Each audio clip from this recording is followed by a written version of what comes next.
नमस्कार बच्चों, study with chemistry में आप लोग का स्वागत है।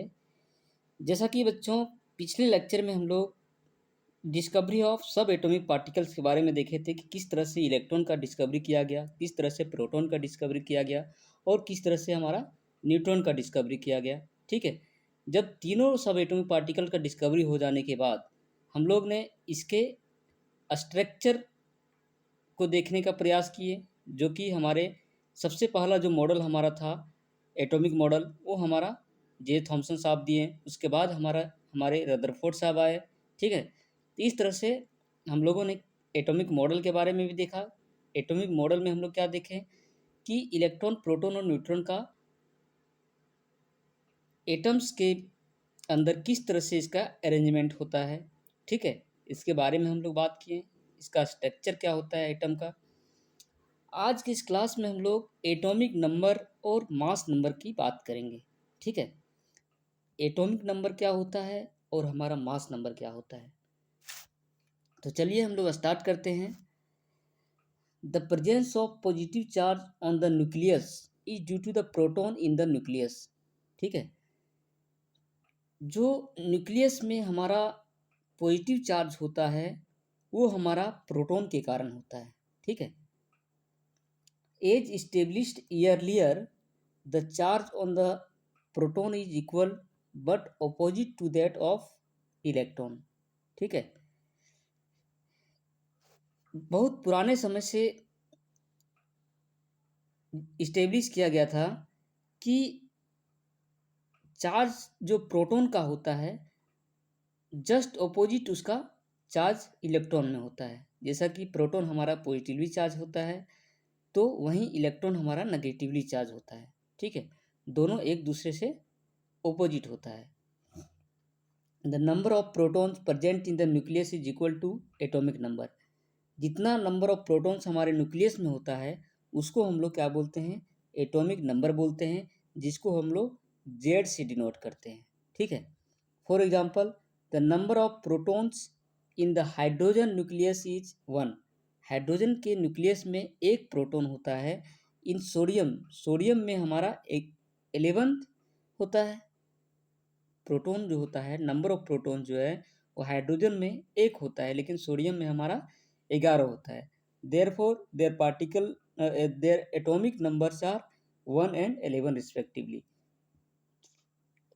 इस तरह से हम लोग कह सकते हैं कि एटॉमिक नंबर जो हमारा है वो हमारा 1 है और 11 है। जितना नंबर ऑफ प्रोटॉन्स होता है उतना नंबर हमारा एटॉमिक नंबर होता है।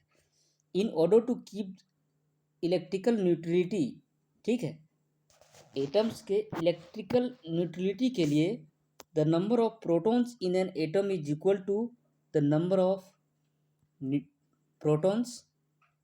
ठीक है, एटम्स के इलेक्ट्रिकल न्यूट्रलिटी के लिए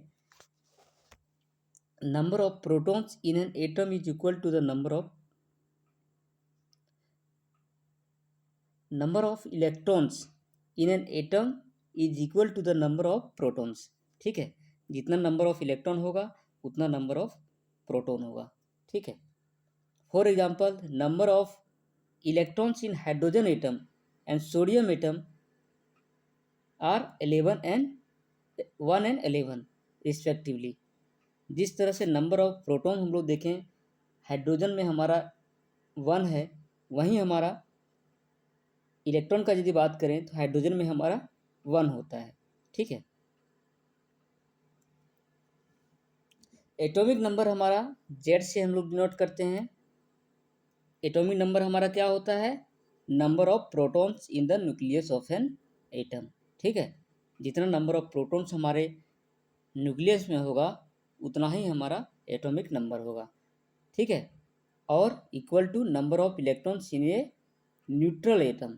ठीक है, यहाँ पे न्यूट्रल एटम का बात किया गया है। जब न्यूट्रल जब होता है तब इलेक्ट्रॉन का जो संख्या होता है वो नंबर ऑफ प्रोटॉन्स का जो संख्या होता है वो इक्वल होता है।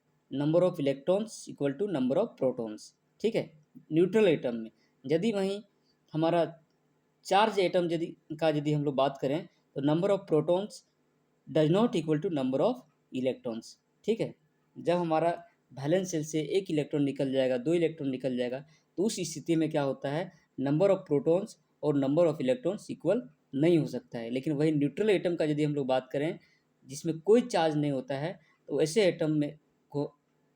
एटम में जो है सो नंबर ऑफ प्रोटॉन्स जो है वो equal to number of electrons होता है। इसलिए नंबर ऑफ इलेक्ट्रॉन तो वेरी करता है, लेकिन नंबर ऑफ प्रोटॉन्स हमारा सभी एटम में कांस्टेंट रहता है। इसलिए एटॉमिक नंबर को नंबर ऑफ प्रोटॉन्स जितना होगा उतना हमारा एटॉमिक नंबर होगा। ठीक है। While the positive charge of the nucleus is due to protons. ठीक है। पॉजिटिव चार्ज जो होता है हमारा न्यूक्लियस में, वो प्रोटॉन्स के कारण होता है। Mass of the nucleus due to protons and neutrons.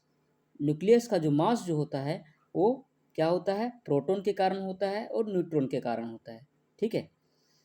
As discussed earlier, proton and neutron present in the nucleus are collectively known as nucleons. ठीक है। न्यूक्लियस के अंदर प्रोटॉन्स और न्यूट्रॉन्स जो होता है, ठीक है, उसको कलेक्टिवली मतलब दोनों को मिलाकर उसको हम लोग क्या बोलते हैं, न्यूक्लियॉन्स बोलते हैं। नंबर ऑफ इलेक्ट्रॉन्स और नंबर ऑफ प्रोटॉन्स और नंबर ऑफ न्यूट्रॉन्स। ठीक है। फिर आगे हम लोग the total number of nucleons is term is mass number. जितना total number of nucleons, nucleons क्या होता है, नंबर ऑफ प्रोटॉन्स।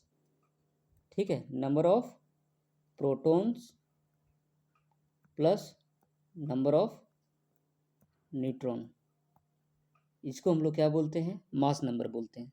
ठीक है। नंबर ऑफ प्रोटॉन्स और नंबर ऑफ न्यूट्रॉन्स। इस तरह से हम लोगों ने देखा कि एटॉमिक नंबर क्या होता है। एटॉमिक नंबर हमारा क्या होता है, जितना नंबर ऑफ प्रोटॉन्स रहेगा उतना हमारा एटॉमिक नंबर रहेगा। मास नंबर का यदि हम लोग बात करें तो मास नंबर जो होता है वो number of protons plus number of neutrons. ठीक है। इस तरह से बच्चों आज हम लोग एटॉमिक नंबर और मास नंबर के बारे में जाने। अगले लेक्चर में हम लोग आइसोबार्स एंड आइसोटोप्स के बारे में हम लोग बात करेंगे। आज के लिए इतना ही।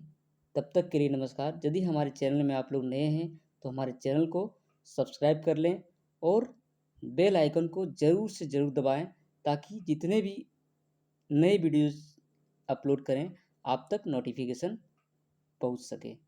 ठीक है।